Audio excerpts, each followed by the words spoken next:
You'll want to see this. A place where the boundaries between love and lunacy are blurred beyond recognition. On their own, but add a dash of familial dysfunction, and you've got something much darker than just another winter evening.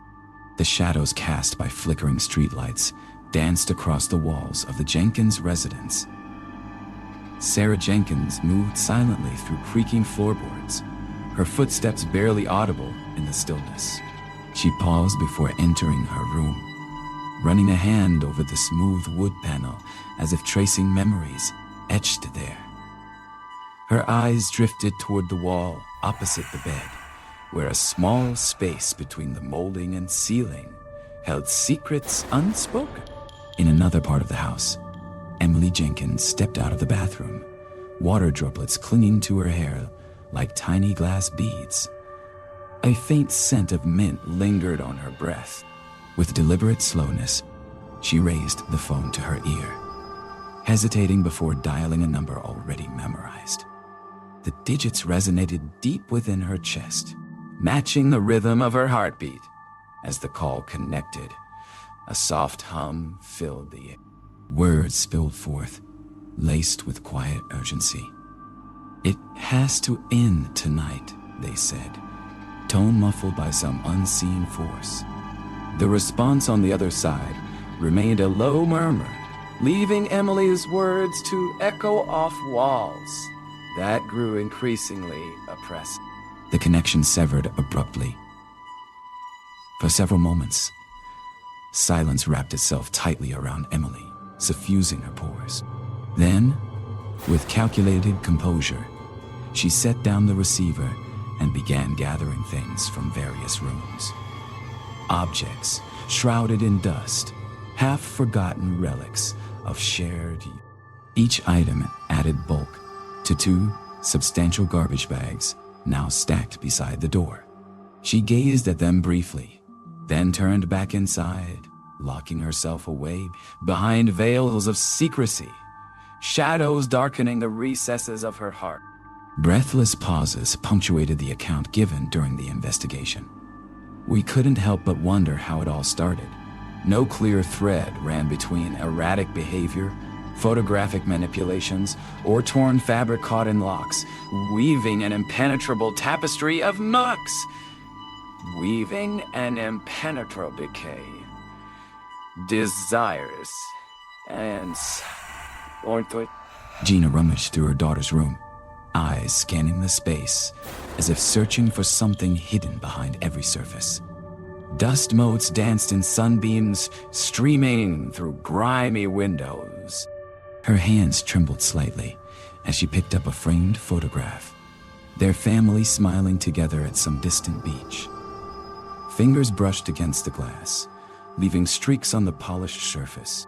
She wiped them clean with a dirty sock, then carefully set the photo back on its easel. Next to it lay a sketchbook, cover flayed open to reveal scribbled doodles and half-finished portraits. A piece of charcoal clung to the corner of one page. Gina rubbed her dry lips together before continuing her search. Every shelf, every drawer had been examined multiple times now, yet nothing seemed out of place. Until today. Today was different. Her gaze lingered on the closed wardrobe door.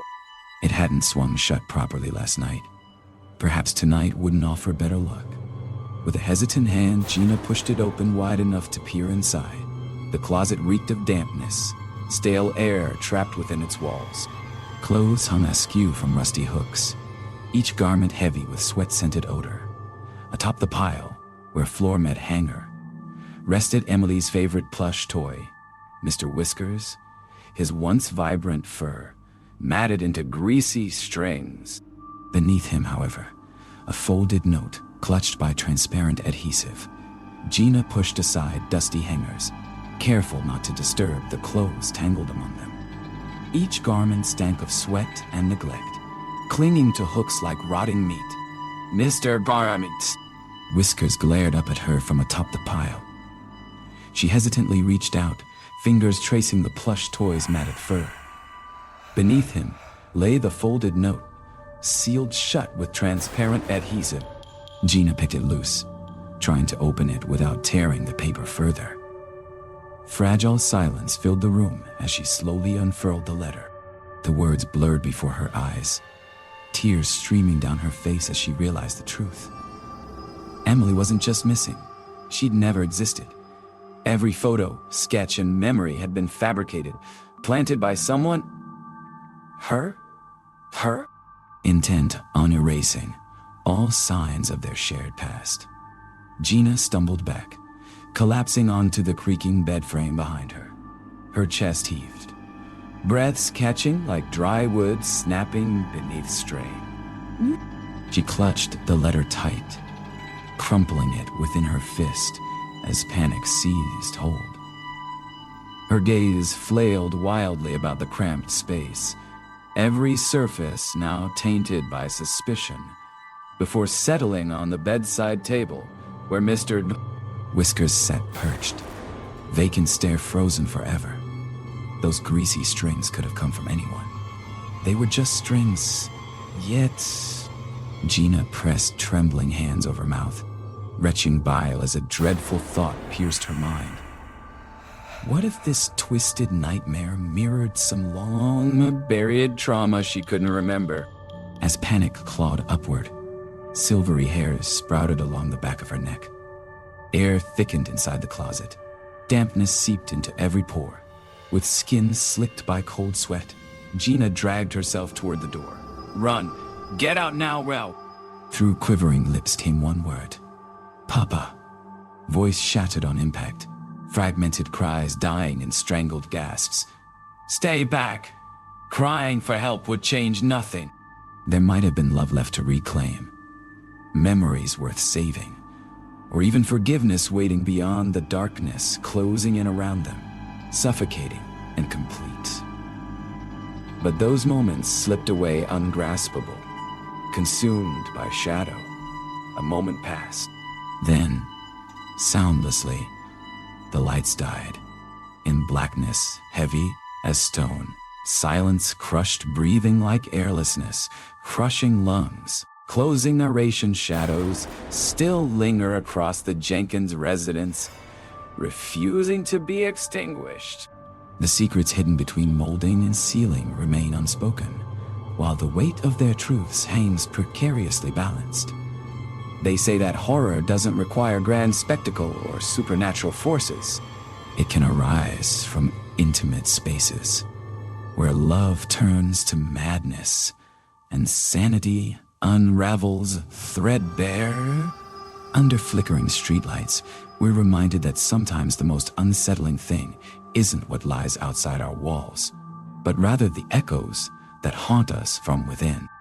These aren't tales of monsters lurking in dark alleys, but whispers born from decay, a decaying heart beating silently, echoing with each passing night. In the void left after the lights went out, there is only an oppressive quietude. There is only an A somber hush falls upon everything, and we are left to wonder what other horrors, buried deep within ourselves, await discovery when the world finally goes dark. Their story serves as a grim reminder that sometimes you can run, but the shadows keep pace.